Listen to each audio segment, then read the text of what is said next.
reflecting windows, loopline railways, and the port of Dublin. Beyond Bridge is another world.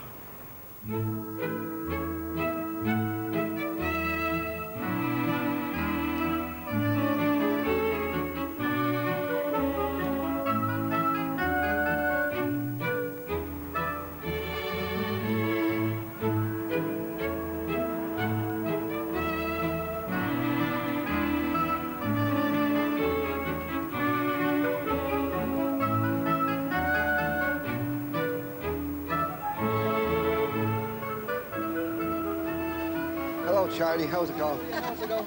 How are you keeping? There you are. Grand day this morning. Yeah. How's Very yourself? See ya.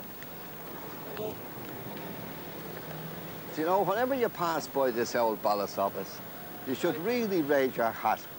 And if you're not wearing a hat, you should give it a bit of an old salute. Because you know what? It was the Ballast Board that gave Dubliners one of the finest ports in Europe.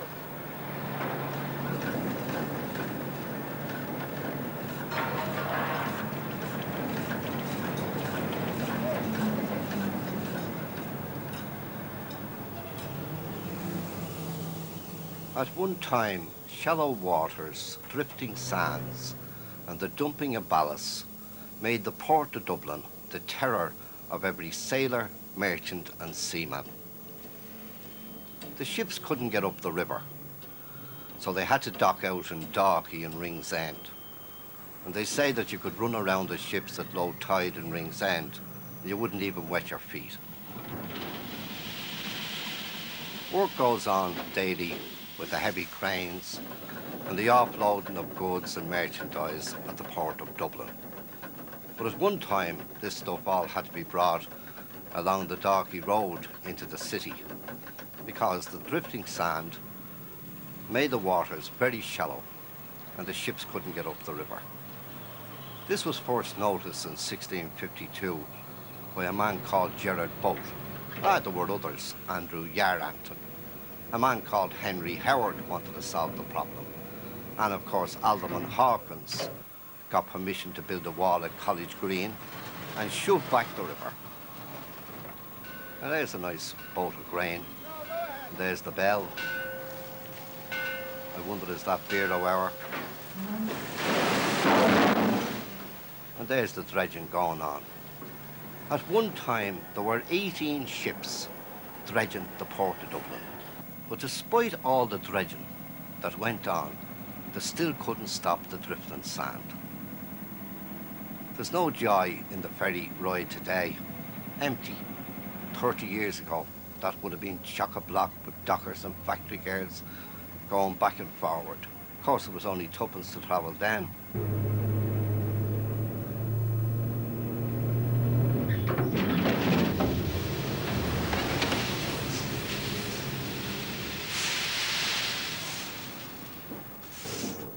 Can you imagine they'd leave that bit of grain there for the pigeons? So the pigeons like the top bit off the lorry.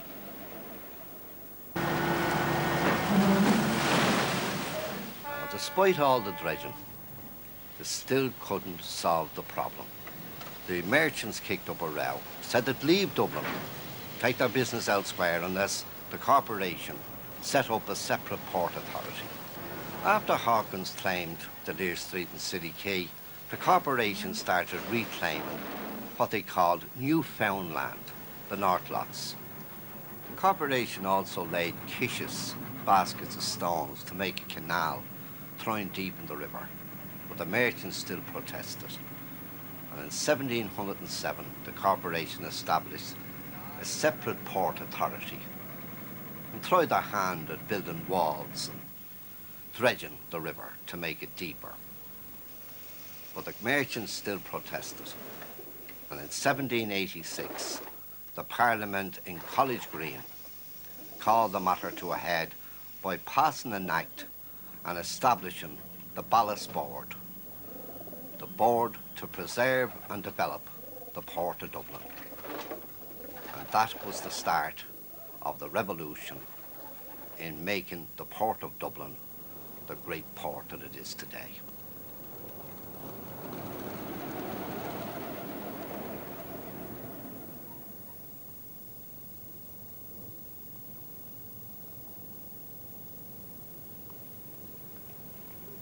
I'm walking down Misery Hill, Dublin, and this is the spot where the poor outcast came to die. The people suffering with leprosy, who were trying to make their way on pilgrimage to the shrine at St. James at Compostela. But the disease had spread too far, and they weren't let on board the vessels, and they weren't let back into the city of Dublin. So they were brought down here. A man was employed to walk in front of them with a long white pole, another man to ring a bell, and a third man to cry, "Unclean, unclean." This was also a gallows area, a hanging place. There was one man in particular who was hanged in Misery Hill for stealing a calico shirt. This is where they all spent their last moments. The poor suffering lepers, and the poor people that climbed the gallows. They died here on Misery Hill.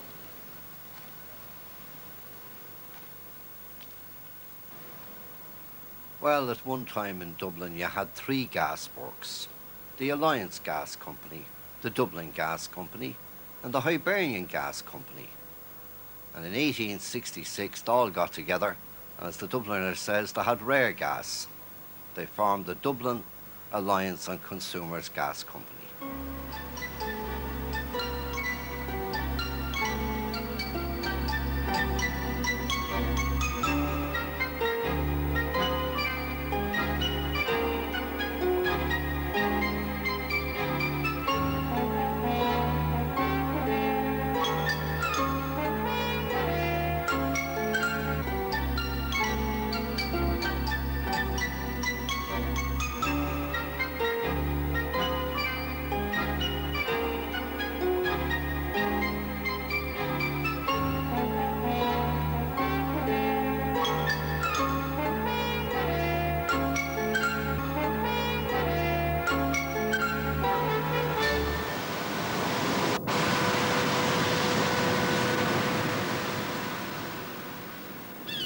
We've come to the point of the Great South Wall.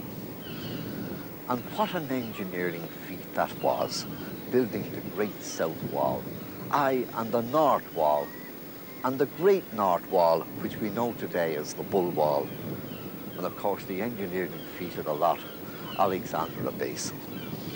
Weren't the great men in the Dublin Port and Docks Board, aye, in the old Ballast Board, and the great vision they had in laying out the Port of Dublin for us Dubliners.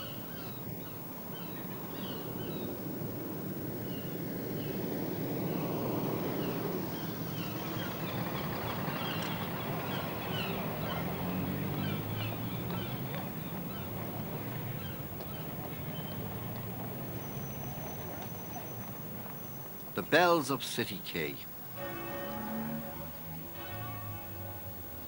It's hard to believe that City Quay was underwater up to 1666.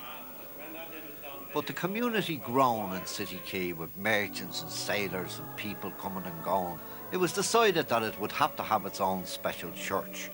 Now there was a Father McCann up in St. Michan's Church, and he was left a bit of money. So he put up 5,000 of it to lay the foundation stone of City Quay Church, which was laid in 1861. And 2 years later, in 1863, the church was opened. The Church of the Immaculate Heart of Mary, City Quay, was a chapel of ease to Westland Row, but in 1908 it became a separate parish. There's the Holy Communion money, so they're getting 2 bob. I was telling that mammy now, "Mammy, that woman gave me 2 shillings.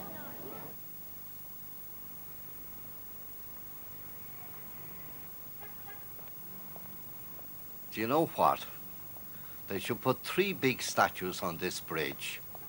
One to George Halpin, one to Francis Giles, and one to Dr. Bindon Stoney, because they're the 3 men, the Port and Dock's own engineers, who built the Bull Wall, the Great North Wall that solved the problem of Dublin, and Bindon Stoney designed the heavy machinery for laying the foundation of Alexandra Basin. Talbot Memorial Bridge, 1978. The fine view of Gandon's Custom House. Foundation stone was laid in 1781 and it took 10 years to build. The chief stone cutter was a man called Darley, and he had a lad called Eddie Smith who designed all that sculpture work. That's typical of the civil service. One door and you have to go to another door.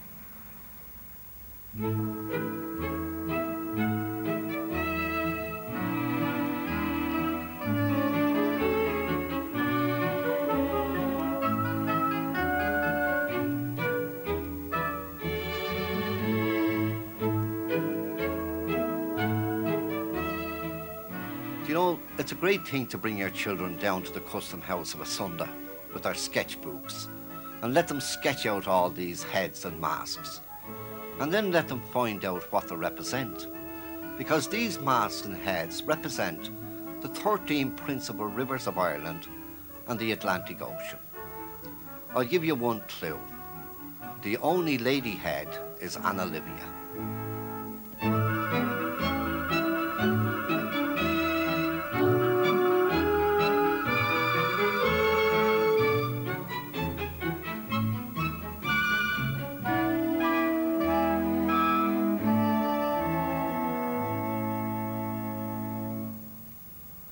What a sight this was, Spencer Dock. The docks there raised up into the air, and the coal ships coming all down along the river. And in summertime, that dock would be flooded to millions of little silver fishes all around the top of that river there. And the kingfisher swooping down, and without even hitting the water, up again, with 2 or 3 of them little fishes in its mouth. This was where they tied up the boats coming in. Sometimes they held them in the dock up along the river there, through the locks. Thousands of men, dockers, carters, the reed men for the boat, the stevedore, the button men and the casual men, the number 7 shovels. The men filled the tubs of coal, and the crane then coming up along the gantry and lifting the coal out of the ship right onto the coal bank. Here's the SS Jade and the Whitehaven, the SS Air, all the ships, carrying up to 3 and often 4 and 500 tons of coal. Moss banknotes. Every piece of coal uniform in size. What a sight that was to see that lying down along the wall of the docks there.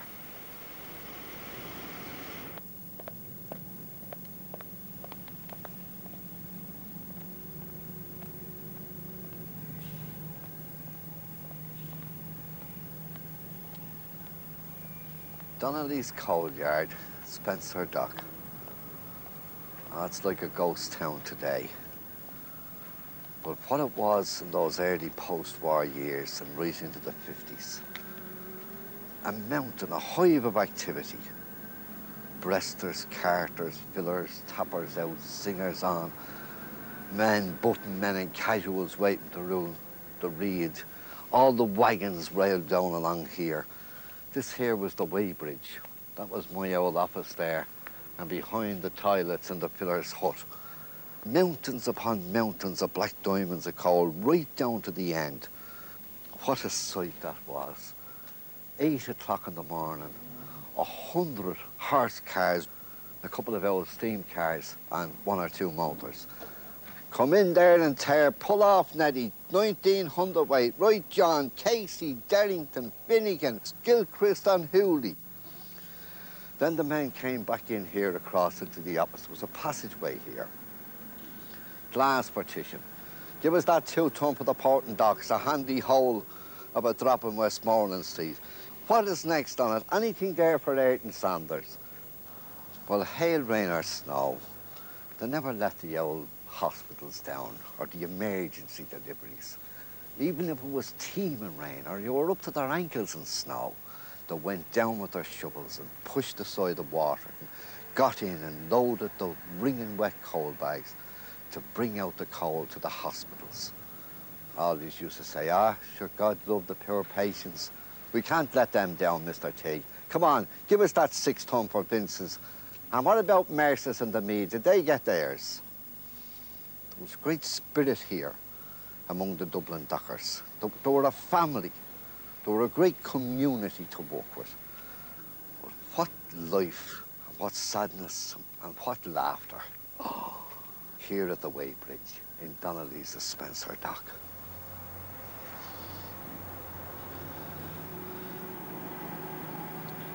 The British and Irish Steam Packet Company. Well, they had their first offices here in 1836. And this was their transit shed. To me, it looks like a building that was built by famine relief work. The chain hoist was worked actually by a water pump. There's the ball and chain. And of course, the hook was for sticking into the sacks and was hooked off and taken up into this transit shed to bewait customs clearance and rail. John Bean's Mariner Man, made of iron and steel bolts and nuts, a wonderful symbol of the iron men that sail the wooden ships. The Point Depot.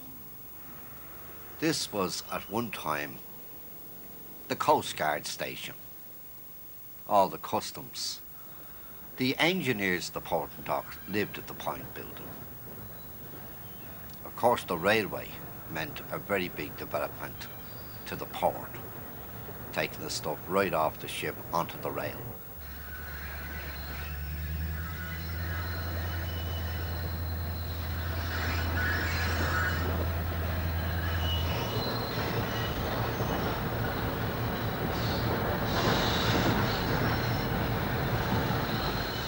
Of course, the only tragedy about progress and container shipping is that it does away with an awful lot of employment, where there'd be 40 or 50 men to a boat.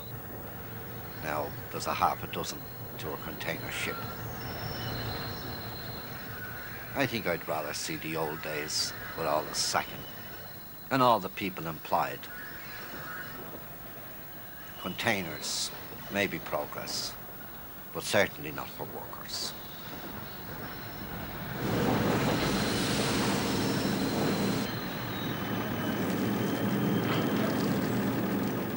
Can you imagine they'd leave that bit for the pigeons? No, sweep up the last grain. But, you know, that crane is not going to lift all that. A little bit will have to spill out.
Castle Forbes, AD 1729. This is the heart of the North Lots. Now, George Forbes, he was the Lord Mayor of Dublin, and he got a lot here. He also got a lot over in the South Lots, Forbes Street, and he built his castle. Now, 1729 makes this a very interesting stone, because the first stone house on the north side of the city was supposed to have been Tyrone House in Marlborough Street. 1729. It's possible that the first stone house in Dublin was George Forbes's castle here in the centre of the North Lots in Dublin. Now, Matt Talbot worked around in Martin's Yard, and he used to come down through Forbes Street and along here, walked along up to Laddens O'Toole's church to Mass every morning. The spire of St. Laddens O'Toole Church overlooking the Dublin docks. Isn't it a pity to pull down St. Barnabas? And across that bridge went Matt Talbot down to Mass from the yard of Martin's. No timber here today, only barbed wire, weeds, grass. Ginny Joe, Ginny Joe, Ginny Joe, lay me an egg.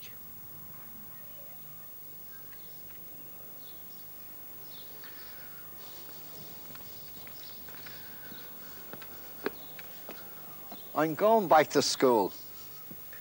This is St. Laddens O'Toole School in Seville Place. This is where Joe Clark, the veteran of the Battle of Mount Street Bridge, came in to learn his penny book many, many years ago. Well, this is where Joe Clark started school.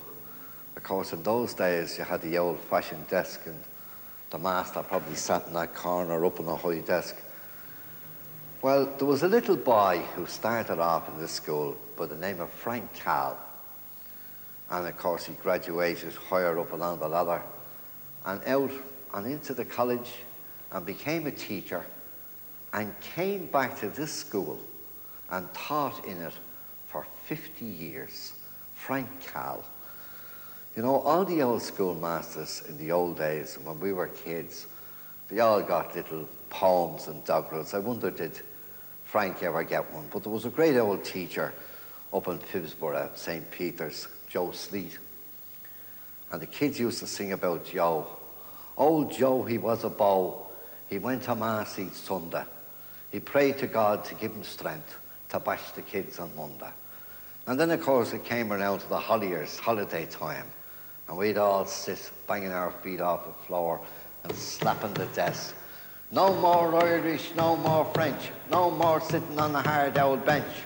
Knock on the door, knock on the stairs, and throw old Roebuck down the stairs. I hope old Johnny Roebuck's not listening to me today. But as Paddy Crosby in his school around the corner used to say, you didn't learn too much, but the old school left its touch, and the school around the corner just the same.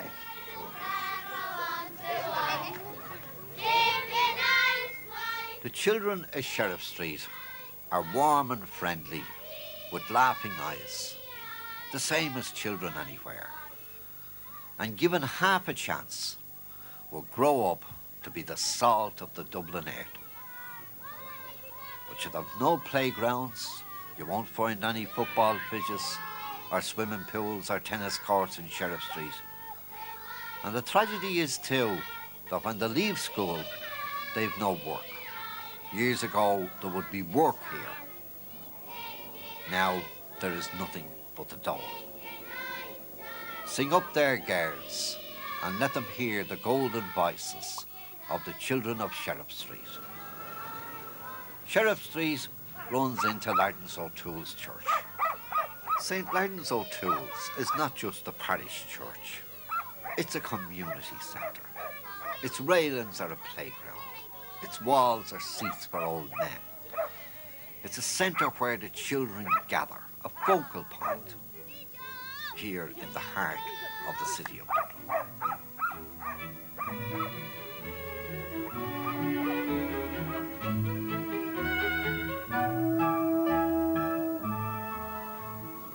Captain McGurk's front garden.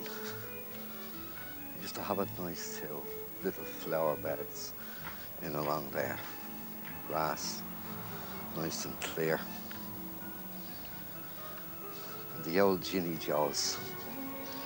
Do you remember when we were kids with the Ginny Joes? 1 o'clock, 2 o'clock, 3 o'clock, 4 o'clock, 5 o'clock, 6 o'clock. Time for tea.